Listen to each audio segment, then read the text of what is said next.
All right. What up, people? Welcome back to episode number 79 of the Hook It podcast. Today, I'm going to be joined by Josh Perry. Before we get going with this episode, though, I want to give a quick thank you to some of our show supporters. First of all, Sax Underwear. If you don't already know about Sax, where have you been? You must be living under a rock. You must be living under a rock wearing ill-fitting, terrible, stinky underwear.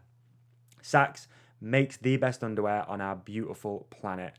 They do a bunch of different styles and fitments for different activities. So whether you want a lifestyle underwear or more of a performance underwear like the Kinetic, they got you covered, folks. Most importantly, right now, they just launched 3 new styles of the Vault underwear. The Vault is made of 88% polyester with a little bit of elastine, which keeps them fitted, means they don't fall down, they don't ride up, you don't get any uncomfortable wedges. They feature the breathable micro mesh. They have anti-odor technology. They are moisture wicking, which we need right now in this climate. You don't want to get your nut stuck to your leg. And that's not going to happen either because they have the ballpark pouch, which is a patented design. Looks like an upside down hammock or an angel's hand, which caresses and supports your nutsack all day, every day when you're wearing Sax. For more info, head to saxunderwear.com. Or you can head to hookitproducts.co.uk where you can find a decent range. Enter the promo code podcast and you'll get 10% off all Sax underwear too. We are also supported by hookitproducts.co.uk. Hookit is the one-stop shop for all things mountain bike and lifestyle. So we've got the Sax underwear range. We have Red Bull Spec eyewear. 35 Bikes has got you covered for brake pads and brake rotors and mud guards. We've got Unite components too for all of your componentry needs. So chain rings, chain guides, little nice trinkety things for like headset spacers, etc. Anyway, hookitproducts.co.uk. Enter that promo code podcast and that will get you 10% off anything and everything. That's promo code podcast, hookitproducts.co.uk. All right, folks, I guess we have some news. We have another listener meetup coming up really shortly. Saturday, the 27th of July. Hopefully you've not listened to this after, but if you fancy a bit of a day out in Sheffield, first up in the morning, we've got a listener meetup, which is going to go from 10:30 from the Norfolk Arms pub in Sheffield. Pretty much in the heart of the Peak District. If you've never visited Sheffield and the Peak District before, this could be a rad day for you and a few of your friends to come up and hang out. We're going to do a bit of a loop around the Peak District. Nothing crazy, just ride some fun trails, session some stuff. But yeah, that's going to go from around 10:30 on Saturday, the 27th of July. And then in the evening of the same day, we've got the premiere of Anthill's Return to Earth film, which is in the iconic Aberdale Picture House in Sheffield. It's an old picture house. It's been around for hundreds of years. It's a sick old building and it's a perfect place to have a bike movie. We've got a full bar and we're also going to have a bit of an after party too. So if you fancy a day out, tickets for the movie are just £8 and available by clicking the link down in the show description. Obviously the ride out is free. Just get there around 10:30 at the Norfolk Arms pub and let's go for a ride. Meet some of you guys. It'll be a blast to meet some of you. Thanks obviously to everybody who reached out after the last episode, which was with Win Masters for the standard podcast, and also the Behind the Bike episode 2, which featured the Marin Mount Vision. People seem to dig that, so appreciated. Thank you very much. It was a new thing for me as well, and I had a blast making it, and we've got another episode of that coming out in about 3 to 4 weeks as well with a different bike. So that's going to be a bunch of fun. As always, on each episode, we give away a pair of Sax underwear. If you want to win yourself a pair of Sax underwear, all you have to do is head to iTunes and just leave a review. You have to write something out, make it as funny or as critical as you want, and you'll automatically go into a draw to win a pair of Sax underwear. So let's have a little scroll on iTunes right now, pick a winner. Ooh, look at this one. iTunes handle, Gib Oon. And he said, stuck with it for a year or so and has been some good episodes, but has become increasingly cringeworthy to the point I gave up. Shame, really. Well, you can't please everyone. And I don't want to just give out underwear to people who leave a positive review. So, yeah, there you go. What was your name again? It was Giboon, if that's you, don't be a stranger, mate. Reach out, let's have a chat, and we'll send you some underwear. Can't please everyone, but thank you for the feedback and for the review anyway. It's won you some underwear. All right, guys. On today's episode, I am joined by Josh Perry. Josh came on the podcast a little while ago to talk about the ketogenic diet and some of the lifestyle that goes with that, and also about being a professional BMX athlete in his previous life. On this episode, we chat about, again, a whole host of ketogenic topics, brain health, mindfulness, all sorts of stuff. Hopefully you guys are going to really enjoy this, and it gives you a bit of a kick in the ass to try some of this ketogenic stuff. I thoroughly enjoyed having Josh on the podcast again. He's a great dude, and I'm loving watching his whole career grow by following him on social media too. So without further ado, let's hand over to Ollie Wilkins for a bit of an introduction, and then to some Zeb, and then we'll get right into this conversation. Let's get on with it. Peace out, have fun, enjoy listening. And welcome to intro number 764 of the Hook It podcast by me, Ollie Wilkins, your favourite Hook It podcast intro guy. I hope you've enjoyed this one. It took a lot of work. I put a lot of effort into these intros, and I think the final product reflects that. And I hope that you enjoy not only the intro, but the show as well, but mainly the intro. So, once again, make sure you follow the Hook It podcast. That's at ODub_23. I'd like to take this opportunity to thank my sponsor. What? Oh, you want me to get? Okay. Welcome to the show, Hook It podcast.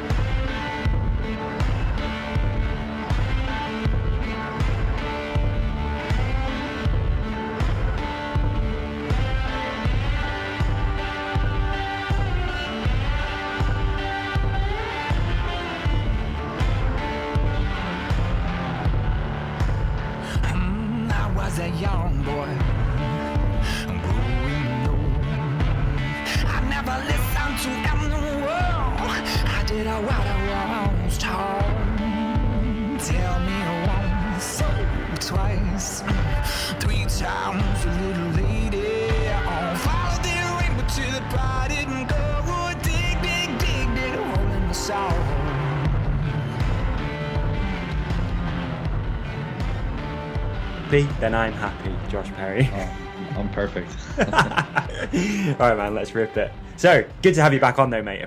Like, really, really, really stoked to get you back on here. And like we were just talking before, bit of a scheduling issue. We kept missing each other. You're busy, I'm busy, but we finally got here on a Sunday afternoon. Yes, sir. I appreciate it. It's good to chat again. And like I said, it's all that matters is we're here now. So it is what it is, but the important part is we're talking. That is true, and it's beautifully sunny for once in the UK as well. So it's awesome. A nice day today, man. It's a nice day. I'm loving it. I've had a bit of a lay-in, just trying to catch up on... Do you watch the Last Chance U series on Netflix? No, what's that? It's the football one, like following the football team. I can't remember, indie football team. It's like a bunch of... it's like young kids. It's college football that are sort of troubled, and then they have this football team. But it's such a sick series that I'm just trying to binge watch every single episode, because it came out on Friday and I was like, right, I'm going ham. Like, I'm just going to watch all of it. But yeah, I'm a few behind. It's good. There you go. It's good, man. You'd like it, I think. I'll check it out. I'll add it to the list. Yeah, add it to the list. Yeah, exactly. But yeah, appreciate it again. Great to have you on here. I know you've been doing tons of stuff as usual. You got a load of stuff going on, which I want to talk to you about. But how's life though, man? Like, what's been going on since we last chatted? Man, life's amazing. There's not one area of my life that I would want to change. Every which way I'm taking my life, and all the things and all the people and the experiences that are involved in these different aspects of my life, it's just nothing but gratitude, and everything's on purpose to take care of my own health, but also the show, like I've been like distilling all my efforts into like, what is the macro of all that I do? Why do I do what I do? And it's really to show people the potential that we all have within ourselves to live the life we really desire once we believe it's possible and then put the work in. And it's funny because like, I love the fact that you want to talk about these things, because I mean, my girlfriend and I are about to release our podcast soon, just to talk about uncensored everything we've been recording. We've just getting all the things dialed in, but Awesome. no one really knows. Like, it's funny because social media, people think they know, Yeah. and I've been getting a lot of like negativity, which people don't, I guess, remember that everyone's connected. So like, I hear what's being said behind my back and things, and or it's on social media right there for Really? me. It's pretty interesting, but it's funny because people don't know really what I'm doing, and they think what they see is what they know, and they think that it's self-centered, which is easy to see from an outside perspective on the facade of social media. But literally everything I'm doing is not only to better my own life, but it's more so on the purpose I've developed for my life the last few years to help other people in any facet, like whether it's health, it's mindset, it's business. Been learning a lot, been implementing a lot, and learning more by doing so and sharing it. And at the end of the day, my goal of why I do what I do is to help the people in my life, whether it's friends, it's family, it's strangers, like anyone. Yeah. That's my goal. And by doing so, when you're so on purpose and all your actions align with that, the abundance that comes in, and like just being around mindsets of people that think so far beyond what I think, and like now I'm doing that, whether it's health, it's business, it's personal relations, like anything. It's amazing to see what's coming. And I haven't really shared in depth these things yet. And people have been getting a glimpse, but I'm just excited to continue that and to share that with you. And just long story short, life's amazing. And I want people to see that life can be amazing no matter what you are experiencing. That's beautiful, man. That is really beautiful. I'm glad everything's going so well for you, because I've been, tracking your progress ever since you came on the podcast before the first time.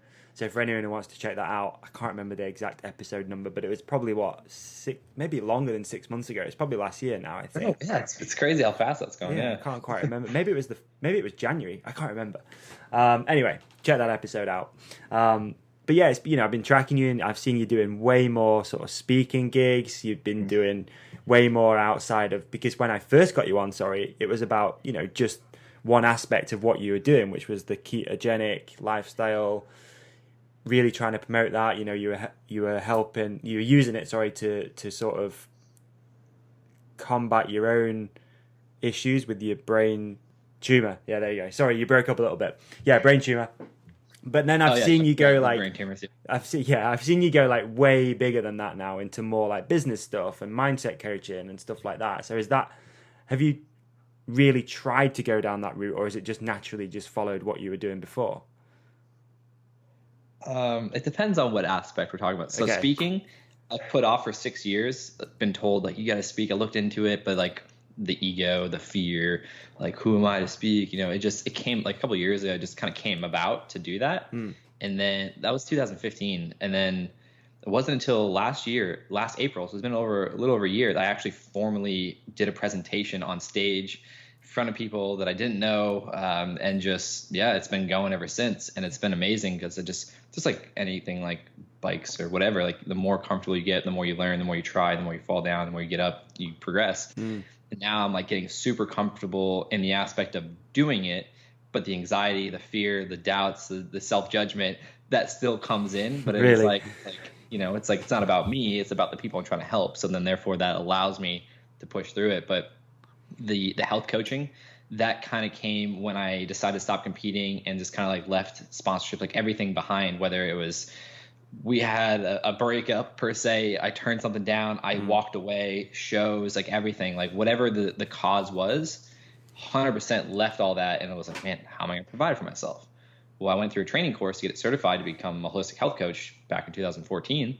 Well, let's put that to use. And cool opportunity came from that. And then that's what I've been doing to support myself ever since. And then now I'm finding myself on stages speaking. I'm coaching executives. I'm putting together programs, have a program on an app, working with ketogenic sponsors like Prove It, the leading ketogenic brand out there, leading by education. And it's just everything aligns 100% with everything I'm trying to do. And it's not, some things I think all of them I'm pushing for, but some of them I just was kind of getting pushed to, and then was accepting it. Now I'm just fully embracing everything. And the more comfortable I get with it, the more I'm learning, and the more I'm like, oh, I want to do this now.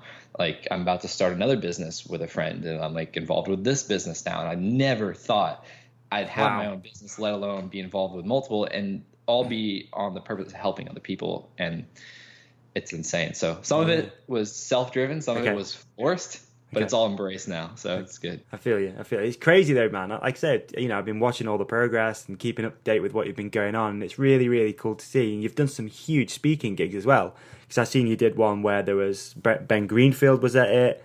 You had that was FitCon. Yeah, that's right. Yeah. So would that be like the biggest standout one you've done, or has there been a few more like that? So FitCon was it was cool. But like it's funny because like Prove It, like I said, they lead by example of education, and they put on their own events. And speaking at my first, it's Keto Academy. They do Keto Academy. They do more. They do Hacking Better. All these great events that's centered around the brand and trying to lift people up and, education with the ketogenic diet, but also business and mindset. Yeah. And so I spoke my first one back in May, and it was in front of 1,500, 2,000 people. And if you've seen any clips from the vlog or anything that we did, if not, I'll share the clip with you. But it's like, it was like a concert. Like it was insane. Really? Like energy, like people are just stoked on, we played a little riding video before, a little riding talking video, and just that by far was to this date like the best experience ever speaking in front of a crowd. I think any BMX event I've ever done, like I never felt anything like this talking experience. And my next one for them is in October in Louisville, where they're based out of. So it's in like a full on like theater. That's gonna be really cool. We may or may not have ramps. I'm not sure. Trying to figure out the logistics, but yeah, it's there's been a lot of great events with a lot of like high caliber people I look up to. Yeah. Doctors, things like that. But yeah, the Prove It events so far are like my favorite. Like I don't know. Like it's such a, you got to be there to witness it. It's insane. It's like more exhilarating than a contest. Like it's insane. Really? Do you find it like crazy addictive too to get up there and do that, because the high from doing it must be massive? Yeah, like I said, there's like this anxiety and like this fear of like going out, and then like once you get out there and you feel the energy, like I just felt like this is where I'm meant to be. Like this feels good. Like this, like I'm resonating, and like just seeing people interact and like looking at me while I'm speaking, and like it's just like it's insane.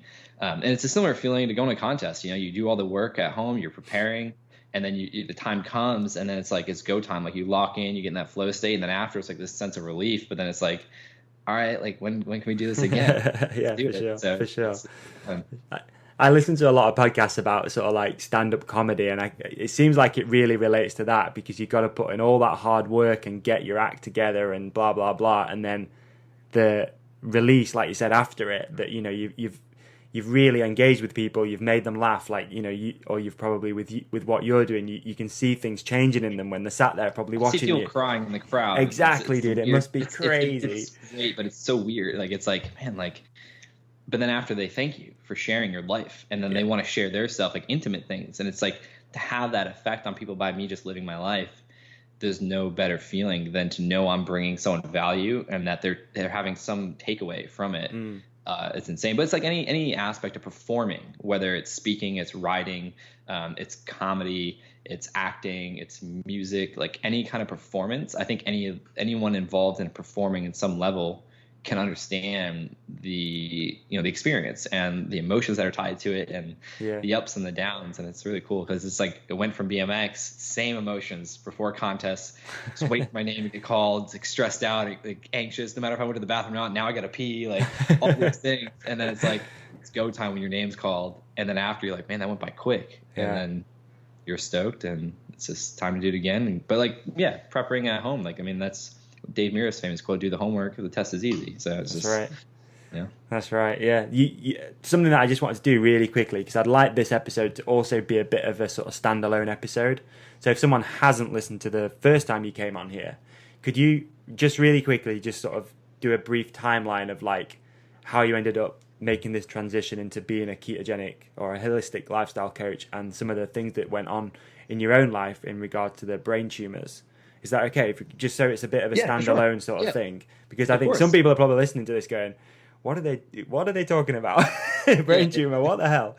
And it's such a crazy story, dude. If you could, that'd be amazing. Yeah, I can just give like kind of the bullets and the timeline. So Yeah. I mean, I'm 30 now. When I was 17, I dropped out of high school, left a awesome job that was setting me up to run my own business one day in landscaping on Cape Cod, Massachusetts, Northeast America. Went down to Greenville, North Carolina to train with Dave Muir and the other professionals there. And then 2 years later was in X Games, won my first pro contest, invented some tricks, won a Harley for landing one of the first tricks in competition, and just living the dream, traveling internationally at that time for the first time ever. And then 2010, it crashed trying a new trick, led to a concussion that led to an MRI that saved my life. It found a 8 centimeter long by 4 centimeter wide and deep brain tumor taking over the left side of my brain. And that was after a year of headaches, migraines, vision loss, vomiting, asking for scans, them saying no. You're healthy, you're in shape, you're a professional athlete, here's some pain pills, come back if you need more, and sent me on my way. So that crash literally saved my life. My surgeon at Duke University here in North Carolina said I had another month or two to live based on the size, the symptoms, and once they were in there, it was wrapped around an artery in my optic nerve, so it actually took a little longer to get out. But super grateful for that. That led me on my journey to pursuing more for my life, whether it was mindset, spirituality, business, health, nutrition, all these things. And so made a lot of changes. 2 years later, routine MRI showed 2 new masses had grown back due to the complications of the artery and optic nerve in the surgery. So they suggested radiation. My stubbornness led with me, and I was like, no, there's going to be a better way. Went to Google, found Gamma Knife radio treatment, which is a computer and radio wave operation. I shouldn't use that word. It's a system with a computer and radio wave beams where it's non-invasive outpatient procedure, and they just target specifically where they want the radio beams to connect and treat the area, unlike traditional radiation. So high success rates, everything. I was like, man, I'm going to do this. They basically zapped the 2 tumors that grew back. For 4 years, they shrunk. They've been stable the last 2.5, 3 years, depending on, I gotta look at the dates, but they shrunk, and then now they've been stable. So best case scenario. Okay. The next year read Grain Brain by Dr. David Perlmutter, and that's what introduced me to the ketogenic diet. Made a lot of changes, adopted the lifestyle, was high fat, low carb, cut out grains and starches, sugars as much as I could. Still had the cheats here and there.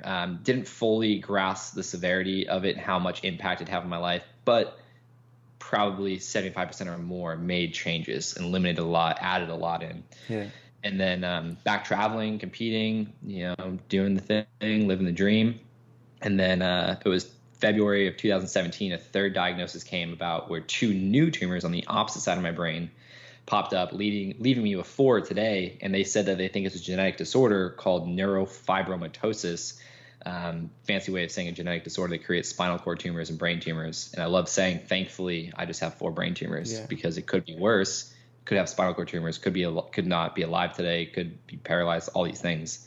But them saying a genetic disorder triggered the understanding of epigenetics, which is the expression of our genes through lifestyle choices, diet, fitness, mindset, which could be stress, meditation, things like that.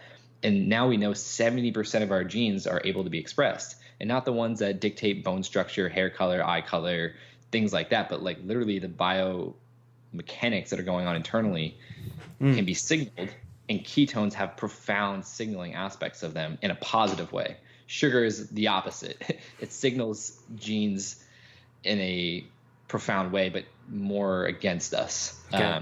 There's a lot of context involved, but just to keep things, I guess, easy and simple, black or white, that's a good way to put it. So I remember learning that, and I was like, man, I know I have Gamma Knife in my back pocket. I'm now working closely with a company to share my story, share the technology. I think it needs to be known widely on a deeper level because I had to look for it thanks to Google. Right. I think it should be an option that's available, but that's a whole nother political aspect.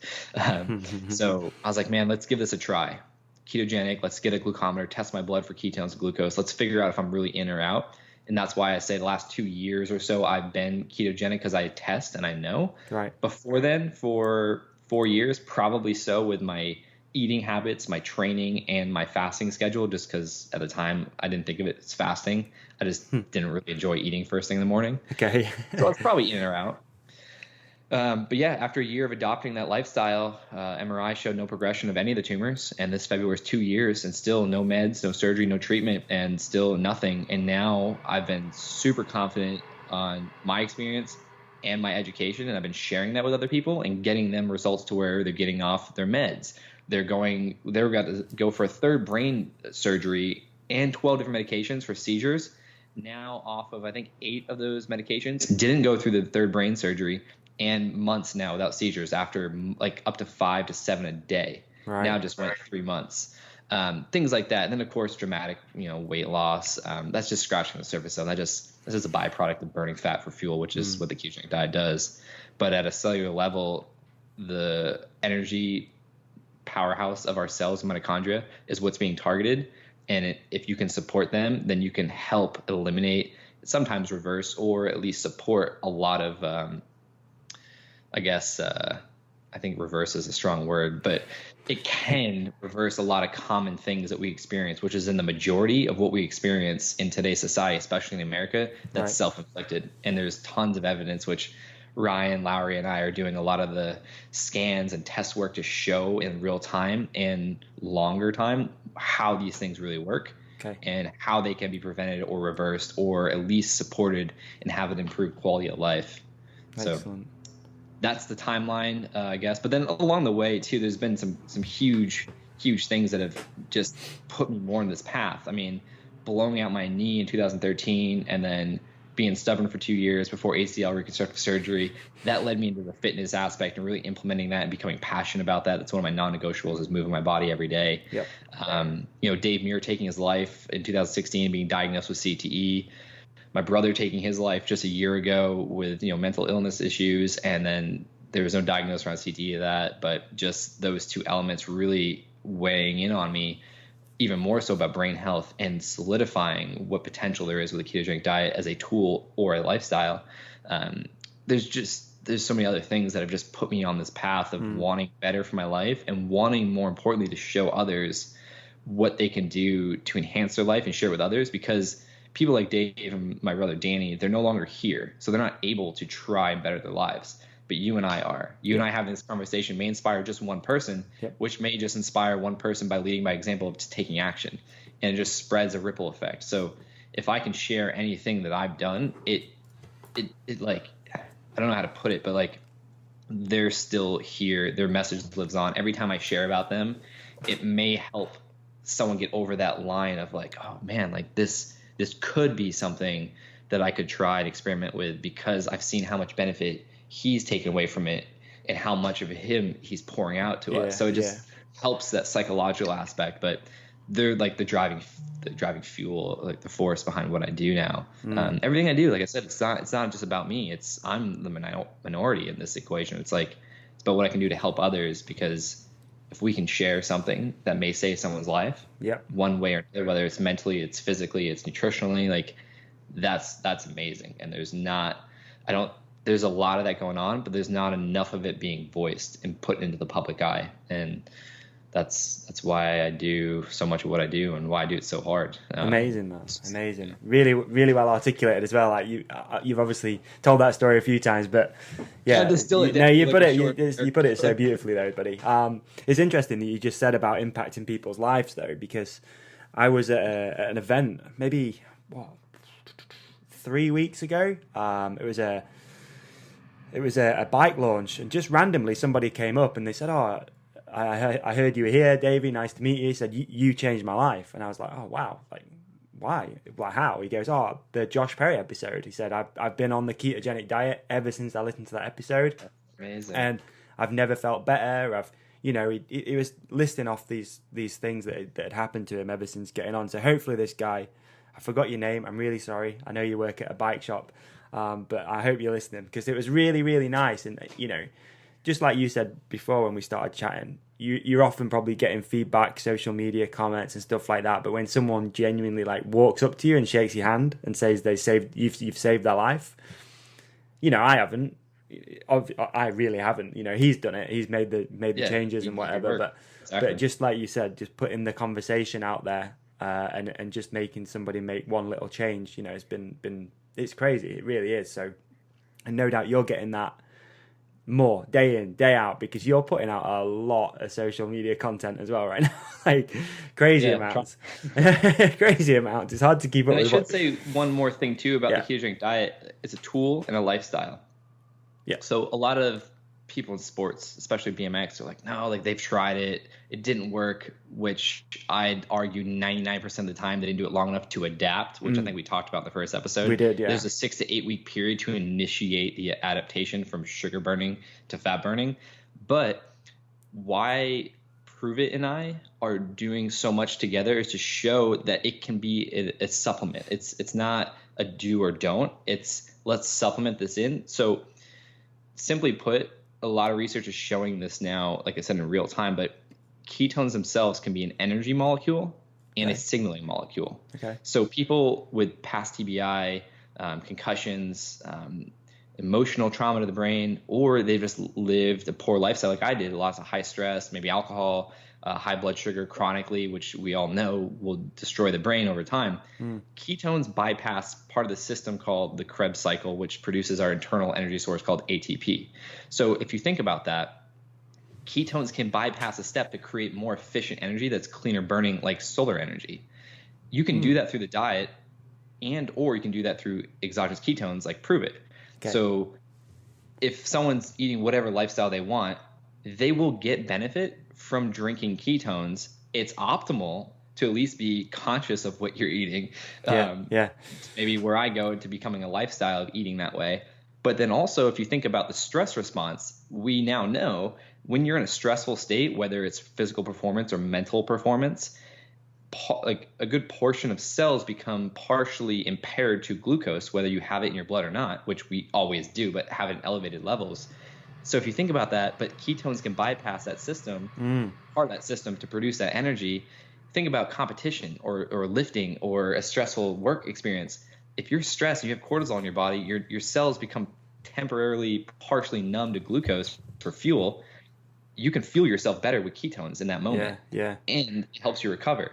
So for any athlete, there's a huge misconception around ketogenic diets, ketosis, ketones. And that's why Dr. Ryan Lowry out at the ASPE Center in Tampa, Florida, which we did a ton of medical or metabolic testing the other day, which is amazing. You should get him on the podcast. I'm going to. Yeah, we talked about that before. Yeah. But like what we're doing together and what he's doing at his lab with his partner, Dr. Jacob Wilson, is showing how athletes can benefit. Anyone, Parkinson's. I mean, they work with Tony Robbins, the Tampa Bay Lightning NHL team, athletes of all kind. I forget his first name, but Thurman going to box Manny Pacquiao today. He was training Thurman for this as well. But there's so much research that just kills all the myths about ketones or ketosis for athletes. And I mean, I'm living proof of one of them. I can ride fasted and still perform well. Yeah. I mean, is this relatively new evidence right now? Sorry, is this relatively new evidence that ketones can be used as a fuel, as well, or is that clinically and medically, imaged wise? Yes. I mean, subjectively, Dr. Peter Attia and people others have been from saying 2012 it for ages. been showing this. But now we go oh, here's people have proof beyond subjectively. Here it is with the medical imaging, the literature, the studies, all that. It's just. That's why Ryan and I are doing a lot of what we're doing, and why we want to do more of it is to show I'm down to test the stuff on me. I'll go ride faster, just have some fat in my coffee, and I'll ride 2 hours. I train like that every day. Right. There's context, though it takes time, but I just want to throw that out there for any athlete that's had head injuries. It's not about just guzzling down sugary sports drinks. If we could get that to be ketones, people would feel so much better. They perform cognitively and physically so much better. And I mean, I'm one of them, and other people now that are embracing it. But I just think there needs to be a conversation around that. I think you and Ryan would have a field day talk about that, especially extreme sports. The risk that's involved, and people don't understand. You don't have to hit your head to get a concussion. All that whiplash from landing low, and that destroys your brain long term, microscopically. So. Apparently, things that you don't. It'd be great. Things you don't even think of apparently are terrible for the brain. Jet skiing apparently is one of the worst things, because although you're not hitting your head, like you said, it's constantly moving. It's constantly, and the same with the sports that we're more involved with, mountain biking. You're constantly moving your head around. You constantly. You guys are gnarly. Yeah, it is gnarly. It is gnarly. Jumping way bigger than the majority of BMX riders. We're seeing a lot of BMX riders transition now. Which is cool, but you guys. Yeah. I mean, all of us. It doesn't even matter if you're falling off a couch, you hit your head. Dr. Amen says, your brain's like butter. in this like glass jar that has a ton of sharp ridges. That's your skull. That's a great way of so it's like describing it's it. not as tightly packed in there as we think, but it's still like it could just be whiplash. That's why people get concussions from car accidents when they don't hit their head. Just the seatbelt stops them, but they still get that whiplash. That could be a concussion. Ryan, they're doing research with military men and women who maybe in the same vehicle an explosion goes off, and that triggers a concussion in one or the other because certain genes make us more susceptible to getting concussions than another person. Really? And that's without hitting your head. There's just so much gray area involved. But yeah, that's I think you guys have a field day talking about that, especially because he comes from football and baseball. Okay. One of the questions as well, which often comes up in regards to the ketogenic lifestyle and diet, is how do you think it fares for long distance? And I know you get asked this a million times, but for more, let's say, the way I'd relate it to what we do here is like enduro mountain biking, for example. Do you think you could fuel yourself on fats and still have a good 8-hour day out riding, up down hills? Do you think that's possible, or is it you've got to go? Or you have to go like way over that to see. Maybe you do need some more carbs, something like a 100-mile run, for example. Do you think? So there's going to be context involved. Simply put, yes. And you're seeing that now with like all these ultra marathoners and this and that. They're fat adapted and fat fueled. They're breaking records. There's a few, there is. 100%. If you think about the biological effect of carbs and protein over fat, it's like, let's build a fire, and what do we want these big logs? They're fat, but we can't just get them burning. We have to get fire started. We have to get heat, and it takes time. So that's gonna be like kindling. That's gonna be like your protein, like it's twigs and sticks and things like that. And then carbs, you can look at them as like pine needles and leaves. They're quick to burn, but like you need some of that whole equation. But if you take the time and you transition that to primarily fat, you're basically just like, look at trains. They're using coal. Look at a big fire of just constant logs. Once it's going, you're just recharging it. You're just adding more as it's burning. Now, if it fizzles out, you're going to have to take a little bit more time. That's the adaptation process. Right. So simply put, yes, anything endurance-wise, just because of the aerobic system and oxygen and ketones themselves and what you can do with them, yes, but it takes that time to adapt. And like Mark Sisson always talks about, he's like, most athletes won't do this, but can you give me 1 year to fully adapt? Be strict on your diet. Be strict on your training. Go slower at the beginning to do more later on. It's not like mentality in society today is do more equals more. And it's like sometimes no, do less equals more, especially with something like ketosis. Like it takes time to adapt. And I know I went through that at the beginning. I was feeling like garbage. I didn't know the adaptation process. And I've heard other well-respected BMX riders talk about keto doesn't work for BMX. You need carbs. And it's like, no, you don't. Because when you adapt, your body will make carbs. Yeah. There's things called gluconeogenic amino acids that can be converted into glucose. There's things called triglycerides, which have a glycerol backbone to the 3 parts of the fat that can burn or broken down into glucose. So the body can fuel itself when needed in terms of carbohydrates. It can make its own stores, but you don't need them to go forward. Your body will make them. The only thing that we really need glucose for certain brain cells, and I believe it's white blood cells. Okay. But the body will make them. You'll make it, yeah. Yeah. But the body's a smart tool, man. I feel like if it knows that it's lacking something, like you said, it's going to make it. It's going to find it. It's going to hold on to it from somewhere else. You've heard of essential fatty acids, yeah. Essential amino acids. There's no essential carbohydrates. No. Very true. Yeah. So it's just interesting. But like that's context driven. Like CrossFit, they're going to need a supply of carbohydrates. And we actually talked to Josh Bridges, Ryan and I at FitCon, and Matt Frazier about this. More so Josh, he was really interested in this. But like they're going to need carbohydrates because they're just going hard. They're burning through everything. Yeah. They need to replenish glycogen, which is carbohydrate stores in the muscles, in real time because they need that quick burst and then that long endurance. So Josh actually practices a lot of high fat and fasting because he understands brain health and what it does. So if you're able to fat adapt in the off season, which is when we recommend it, not doing it during season. But if you're able to adapt and understand over the course of 6 weeks, your performance is going to go down, but give it a full 8 weeks, it's going to start going back up. And then you're going to start going even higher than what you were before. Then it's context driven. If you're going to be doing a crazy glycolytical anaerobic workout with endurance aspects, being fat adapted and then eating carbohydrates, which is a lot less than people actually think, depending on if you're an elite CrossFitter or if you're someone doing something like BMX and you need that explosiveness and you want to use carbs, which I argue you don't, then carbs are going to come into the picture. But it's not candy and cake and ice cream and pizza. It's things like real whole food. Yeah.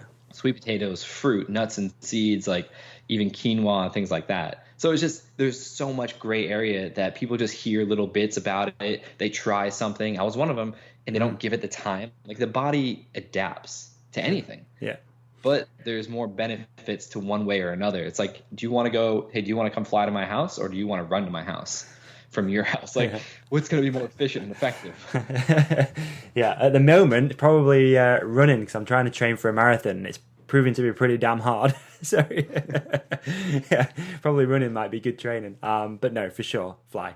You mentioned something then, which is really interesting about being strict. And I think that's one of the hardest things about this, and something that I feel like once you're over that hump of being strict and you're starting to see the benefits, this diet it's next level. And we did speak about it on the last podcast, because from my own personal standpoint, I was pretty well ketogenic. I was on the whole program for a good year and a half, like really solidly.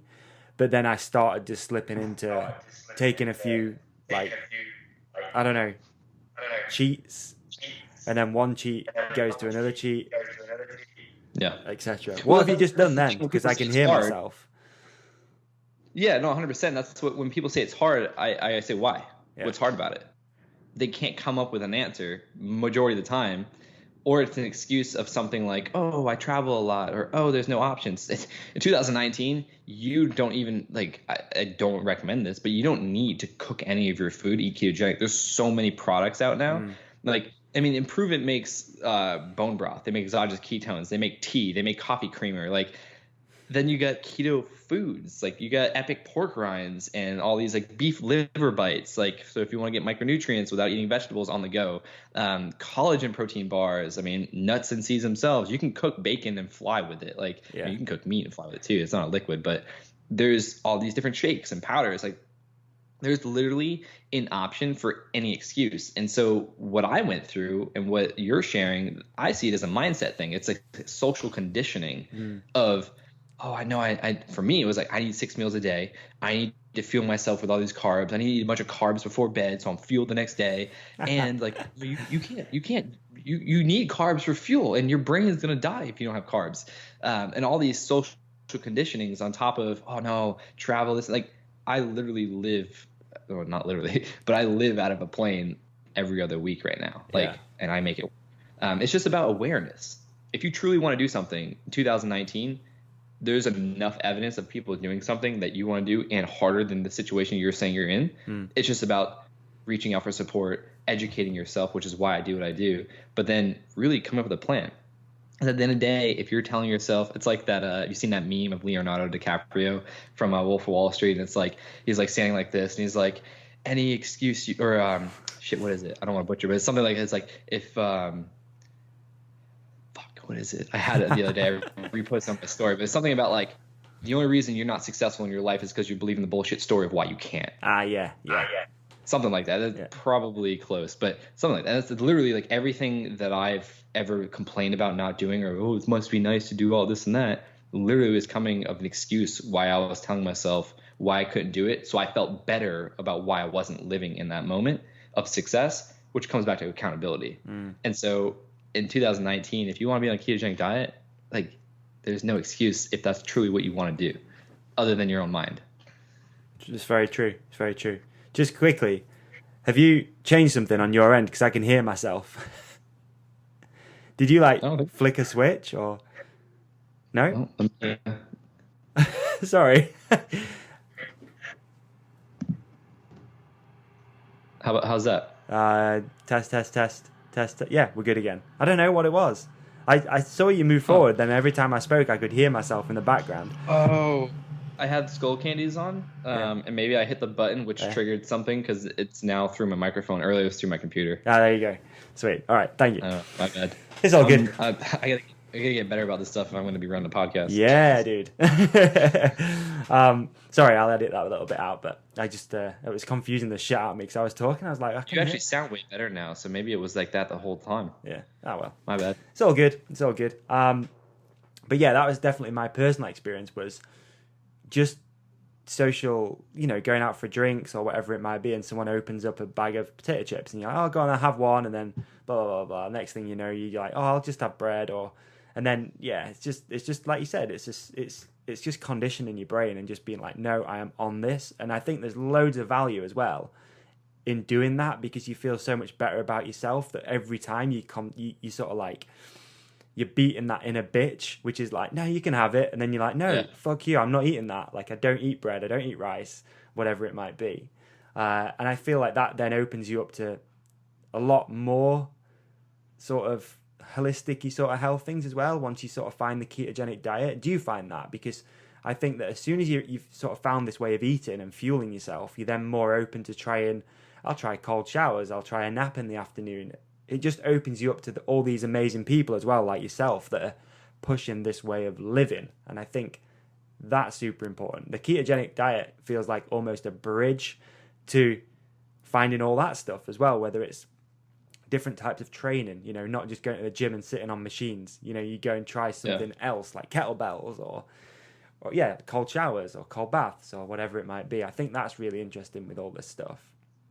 100%, man. And I think that's my favorite piece about the ketogenic diet is because in the beginning you have to be really aware of understanding the basics of like most people don't know what a protein versus a carbohydrate versus a fat was. I didn't know, but most people don't know the basic understanding of that, nor what it does in the body.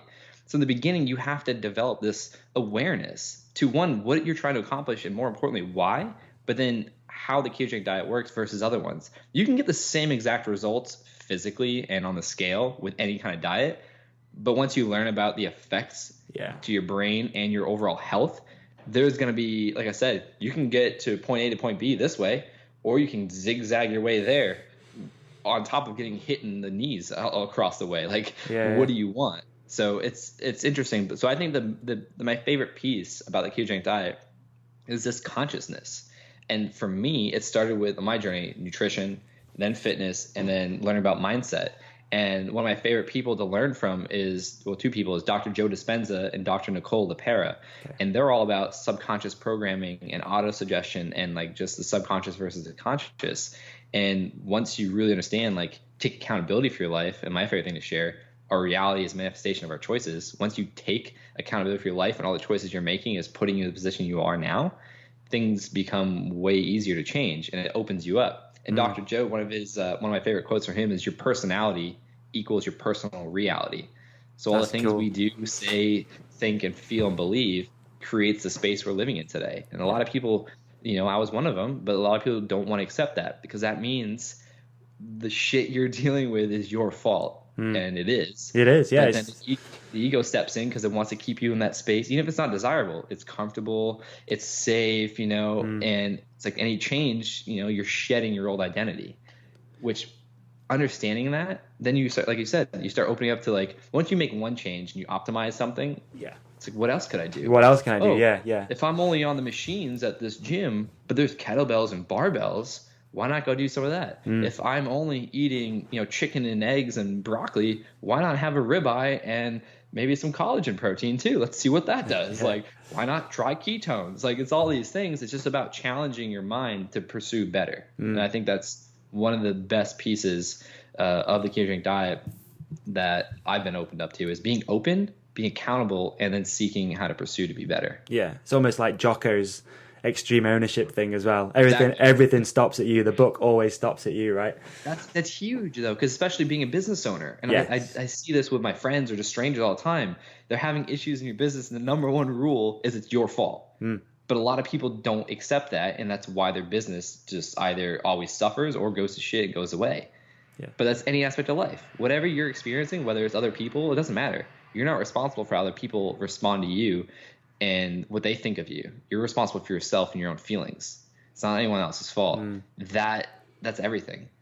And I think that that's something that not enough people live by is like, no matter what it is that's going wrong in your life, it's your fault. Well, it's too It's not easy, isn't it, to just bitch and just, blame it on somebody else, and then also just ignore it, just take no, responsibility, or not be vulnerable. It's easy just to bury your head in your phone at night and not go work out, or it's easier to buy a pizza than make something, that's healthy for you. Do you know what I mean? I think it is. It's just easy to not. But once you start being being more vulnerable, and also opening yourself up to, buck stops at you, it makes such a I can't speak, man. Prolific impact on your life, because I think it also just boosts that whole awareness of yourself, I think, as well. That's a big thing, is just taking the responsibility about all this stuff. And it's something that I've really, really tried to do. I love that Jocko Willink video, which is called Good. Have you seen that? Everything's just like, oh man, like, it's, it'll say, I don't know, we're being attacked, good. It's like everything just ends in good, and you just have to deal with it and just be accountable. I think that, for anyone who's not seen that, that's fucking amazing. Awesome. I love that. That's like, it reminds me, because Joe Rogan on a podcast recently was talking about like creating your own struggle. Yeah. Like going to the gym or creating discipline, which creating discipline equals freedom. So like nutritionally, if you do something disciplined so long, then you're able to metabolically handle other cheats, if you will. I hate calling it that, but you're able to do those things. And like, that's what Jocko or Kerwin Ray, like, they talk about discipline equals freedom. Because when you do something disciplined so long, you're able to go and do what you want time to time without having a negative consequence. But like, to get to that point, just like a sport, how easy it is for us to do whatever it is on our bikes that other people can't fathom doing. But we did it so long and repetitively that discipline now equals to freedom. I can go hop on my bike after 3 months off, which we still haven't talked about, and then go do a flip and I'll feel fine. Yeah. But was that the way all the time? No, it took me years to get that comfortable. Yeah. And I think you notice it now, like even looking at our personal past, so like all the distractions to keep us from accepting the accountability for our life. And that's the ego trying to get you to like find all the reasons why, or all the reasons to prove your thoughts correct of why you can't do something, so you don't have accountability, because then that's easier to live in victimville, I call it, because it's because of this, it's because of that, that's why I can't do it. That's the bullshit story you're telling yourself why you can't succeed, versus a person down the road that maybe has one leg less than you that's still succeeding. True. So true. So true. So true, man. Yeah, there's a lot of value in that, and it's something that I've really enjoyed on my own personal journey through business and life, and I think it's also just having information out there. I feel like it's really easy, like you said before, it's easy to, if you want to be on the ketogenic diet, it's easy to find resources, to find the way of doing it. And it's the same with all this stuff like business, and it's easy. If you want to learn about something, you can listen to a podcast, you can watch YouTube videos, you can just scroll Instagram and search for a certain hashtag. There is so much out there which can motivate you and get you through all this shit, and you can learn so much about whatever it is you want. Whereas before, I mean, you could argue that's why people ate like shit, because that's what they were told to do. And no doubt you've had that conversation too a million times. But it was, standard American diet was, this is what you eat. Okay, and everyone's like, yeah, cool, that seems about right. Yeah, we'll eat that. And then now there's all this new shit going on, and people are, especially the ketogenic stuff, seems to be really blowing up. It seems to be like crazy right now. I was watching a video the other day with Tim Tebow, and he was talking about the ketogenic diet, and he was saying he'd been on it for like 7 years, but it was only now just starting to really become mainstream. Yeah. Do you think that's fair to say, that it is becoming more mainstream and people are more aware of what they're putting in the body? It's funny because it's like the last few years, it's like it's just gone up, and if you look at Prove It's brand, it's gone up as well because of what they're doing with education and providing these tools to supplement people's lifestyles, whether on the road or at home. And it's interesting because I never looked at it that way. I didn't know, but I was like, oh, there's a parallel. Like the two have gone up, and that's what Prove It is. All their motivations towards is educating people and bringing awareness. And they brought awareness to millions of people. And like these conversations is doing that as well. And like Gary Vee says, if you have one of these, a phone in 2019, you're failing, you're a loser. Like there's no reason why you can't learn anything and reach out for support via a phone in 2019. I didn't have that when I was 17. I mean, I got my first iPhone. I think it was one of the first ones in 2009. It might have been coming out like a year or two before that, but like that's when I got my first smartphone in general. Right. Yeah. And it's insane. Like now it's hurt in some ways because, you know, I don't know the names of streets so often or so much and often as I used to, but so much other values come, like you and I talking. I don't think it would have been possible without Instagram before that. That's how we connected. Like, that's true. Like there's so many things like that. So like I said, this is one of my favorite things Gary Vee says. He's like, I'm interested in what people are looking for because I believe you find what you're looking for. If you're looking for an excuse, you'll find an excuse. If you're looking for success, you will find it as long as you stay persistent. Doesn't mean it's going to happen over a year or a day or whatever it is. Like I've been on this journey for, I don't know how I argue my whole life. Yeah, you know? I was going to say, it's forever. So it's just, that's another thing that like the phone helps, but also people's perceptions of it and perspectives. It creates this immediate response. And they show that with the reward system in the brain, how it's similar to like drugs. Yeah. Same with sugar. But when they don't get results, they make an excuse and they move on. And I mean, I got friends that we just talked about today, program hopping within fitness after a week or two or diet or business. It's like, if you don't give something a long enough time to adapt and to adopt it, how can you argue it's working or not? Yeah. And so, I think that's really profound to think about is whatever you're looking for, you're going to find, whether you're trying to find an excuse or success. Definitely. Just a matter of your thoughts. Definitely. And I think there's a lot of people that, you know, just get stuck as well and don't go searching because it's easier not to, you know, just sit back and It is, especially ketogenic diet. Like it's so confusing. That's what we were talking about earlier, like the trend of it going up now. And it's like brands are starting to understand that and like capitalism, they're like going all over it. And that's what Ryan and ketogenic.com and his facility, the Osby, are doing with the ketogenic certified through metabolic testing and lab and this and this and that, looking at macros and ingredients is because of that. There's so much confusion. You got, you know, Jillian Michaels out here saying it's terrible. And then you got people like myself and Ryan saying it's amazing and we can show it. Like people are confused. And that's where I was until I started learning the fundamentals and then learning how studies are done, how they're, you know, how foods are really marketed and what's legal in this country, at least, to be marketed, even though they fairy dust an ingredient called ketogenic supplement. It's like, there's only 1 gram of BHB in there. You need way more than that to get any benefit. You're wasting your money. Things like that. It confuses people. Yeah. And that's why I try to share unbiased things. Like I share my experience and then what is in the literature and what is being shown with studies and imaging and medical research.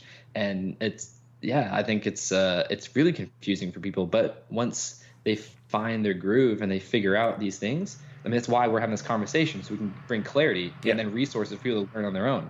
I think that's the number one piece that people miss and why they don't succeed at something, why they get confused and frustrated and quit, is because they're not educating themselves. They're not thinking for themselves. They're listening to someone to tell them what to think because they're scared to think for themselves.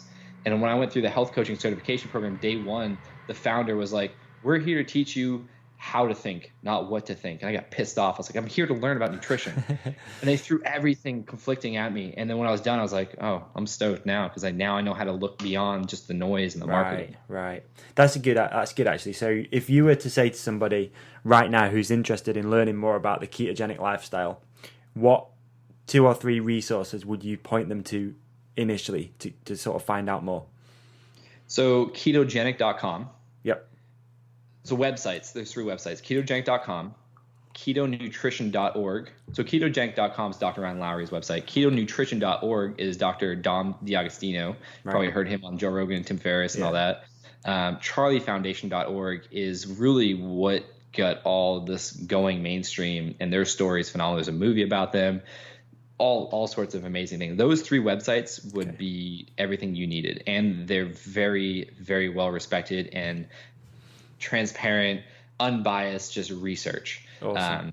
They're just about the truth. They have no agenda, you know. Yeah. But then books, Ketogenic Bible, was that your line or mine? That must be you. That was weird. I don't even know what that noise was. Ketogenic Bible, that's going to be a one-stop shop for everything keto. Grain Brain by Dr. David Perlmutter is a great resource. Okay. If you got those 2 books and those 3 websites, Good. It's endless. I mean, podcasts. You mentioned Ryan's podcast, What the Fat. Right. That's a great podcast too. But I think those websites and those 2 books, like You'd have everything from recipes to understanding how to implement to therapeutic purposes to exogenous ketones. And then, I mean, look at Prove It and their website and their YouTube channel, actually. If you want to watch videos, Prove It Keto 101.